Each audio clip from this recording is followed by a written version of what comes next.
नमस्ते।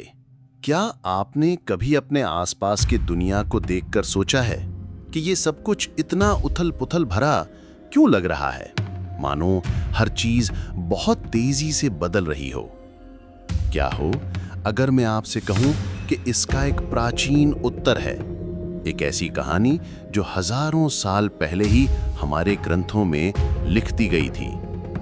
इस युग का नाम है कलयुग। आज हम सिर्फ कहानी नहीं सुनेंगे, बल्कि उन प्रमाणों को भी देखेंगे, उन श्लोकों को जानेंगे जो हमारे प्राचीन ग्रंथों में दर्ज हैं।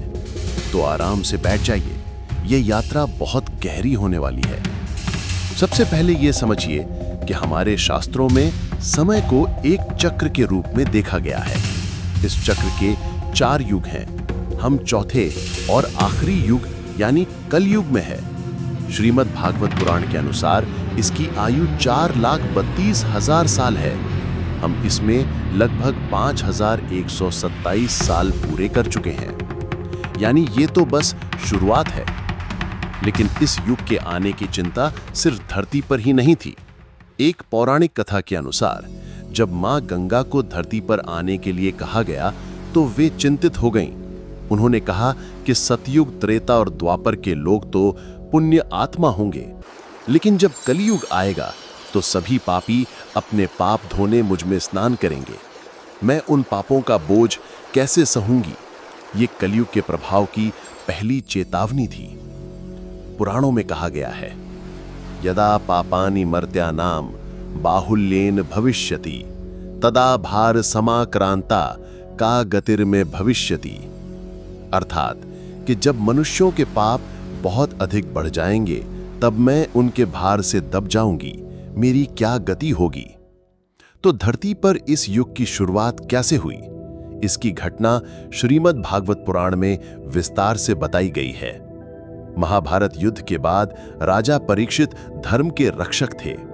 एक दिन उन्होंने एक अजीब दृश्य देखा। एक दुष्ट आदमी गाय और बैल को पीट रहा था। वो बैल कोई और नहीं, स्वयं धर्म था।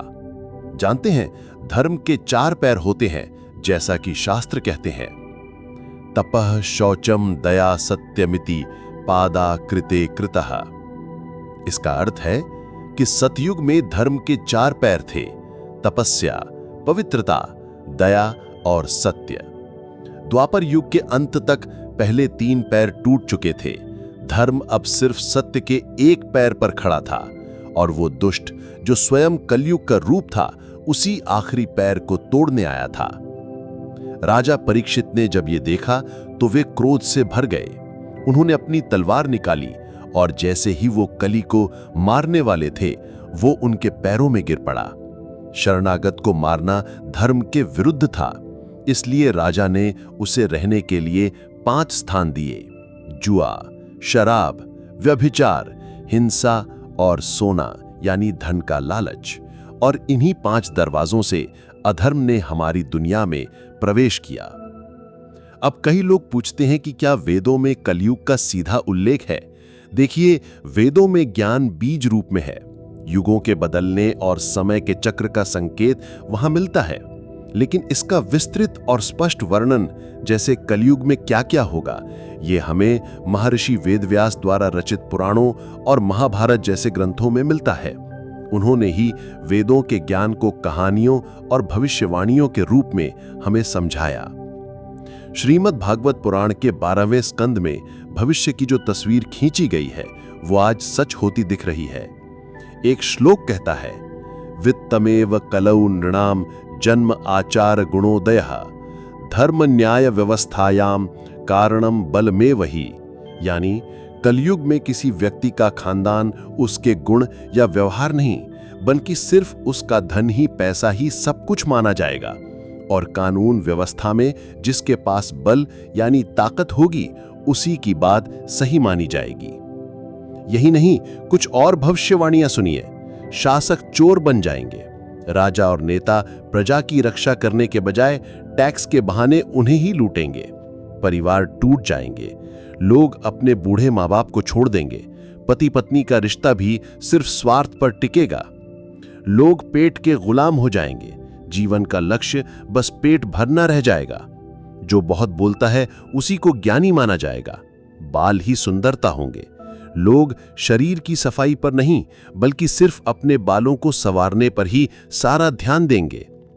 तो क्या यह अंधकार हमेशा रहेगा? नहीं।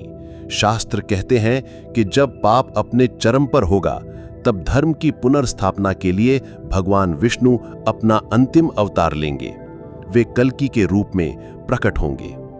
श्रीमद् भागवत पुराण में लिखा है कि भगवान कल्कि शंभल नामक ग्राम में एक श्रेष्ठ ब्राह्मण के घर जन्म लेंगे। वे देवदत्त नामक सफेद घोड़े पर सवार होंगे और उनकी तलवार बिजली की तरह चमकेगी। वे धरती से सभी अधर्मियों और दुष्टों का नाश करेंगे और एक नए सतयुग की स्थापना करेंगे। शंभल ग्राम मुख्यस्य ब्राह्मणस्य महात्मनः भवने विष्णु यशसः कल्कि प्रादुर्भविष्यति। अर्थात कि शंभल ग्राम में विष्णु यश नामक एक महात्मा ब्राह्मण के घर भगवान कल्कि का प्रादुर्भाव होगा। यह सब सुनकर निराशा होती है, मैं समझ सकता हूं, लेकिन हमारे ऋषियों ने इस अंधकार युग में एक बहुत बड़ा वरदान भी बताया है। उन्होंने कहा कि जो पुण्य सतयुग में सालों ध्यान करके या द्वापर में बड़े बड़े यज्ञ करके मिलता था, वही पुण्य कलयुग में बहुत आसानी से मिल सकता है। कैसे? श्रीमद् भागवत पुराण का ये अंतिम और सबसे महत्वपूर्ण श्लोक सुनिए।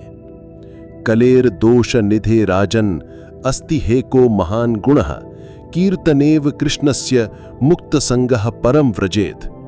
इसका अर्थ है कि हे राजन, ये कलयुग दोषों का सागर है, लेकिन इसमें एक बहुत बड़ा गुण भी है। वो ये कि इस युग में केवल भगवान कृष्ण का नाम कीर्तन करने से ही मनुष्य सारे बंधनों से मुक्त होकर परम गति को पा लेता है। सोचिए, सबसे मुश्किल युग में रास्ता सबसे आसान बना दिया गया। तो कलयुग एक परीक्षा है, लेकिन इसमें पास होने का तरीका भी हमें बता दिया गया है। आपको इन श्लोकों और भविष्यवाणियों में से कौन सी बात आज के समय से सबसे ज्यादा जुड़ती हुई लगी? अपने विचार नीचे कमेंट्स में जरूर साझा करें। अगर आप शास्त्रों के ऐसे ही गहरे रहस्य जानना चाहते हैं तो हमारे साथ जुड़े रहें। सुनने के लिए धन्यवाद।